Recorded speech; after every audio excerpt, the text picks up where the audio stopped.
On July 27th, fighting broke out between Israeli forces and Hezbollah along the Israeli-Lebanese contact line. This became the heaviest open confrontation between the sides in about a year.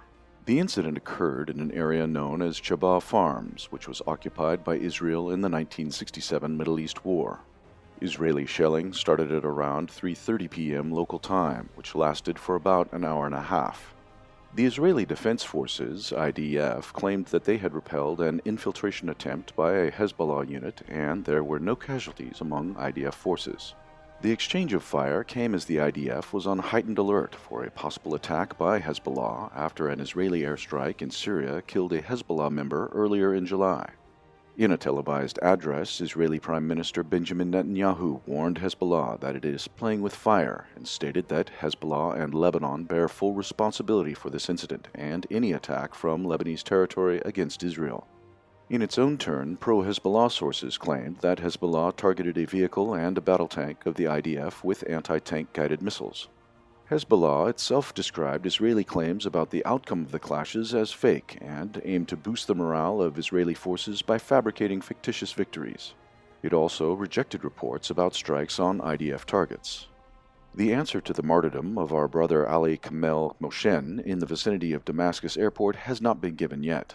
Zionist occupiers must still wait for that answer and their punishment at the hands of the resistance forces, Hezbollah said. A few hours after the incident on the Lebanese-Israeli contact line, rockets struck U.S.-operated military bases in Iraq. The strike on Camp Speicher, located near Tikrit, caused a large explosion on the site. At the same time, at least 3 rockets targeted another U.S.-operated military base, Camp Taji, located near Baghdad. According to local media, 1 rocket hit an Iraqi helicopter while another landed in an artillery weapon depot. A 3rd rocket landed in the area of the 2nd Air Force Squadron, but did not explode. Local sources claim that the strikes came in response to a drone strike on the Al-Secur military camp south of Baghdad on July 26. This camp is operated by the Popular Mobilization Units. This branch of the Iraqi armed forces is often described by Washington and mainstream media as Iranian proxies and even terrorists. Even if the incidents in Iraq and the Lebanese-Israeli border were not linked, they serve as strong evidence of the escalating tensions in the Middle East. Despite the defeat of ISIS and the relative de-escalation of the conflict in Syria, the region still remains in a permanent state of escalation. However, now the source of these tensions is the developing conflict between the Israeli-US bloc and Iranian-led forces.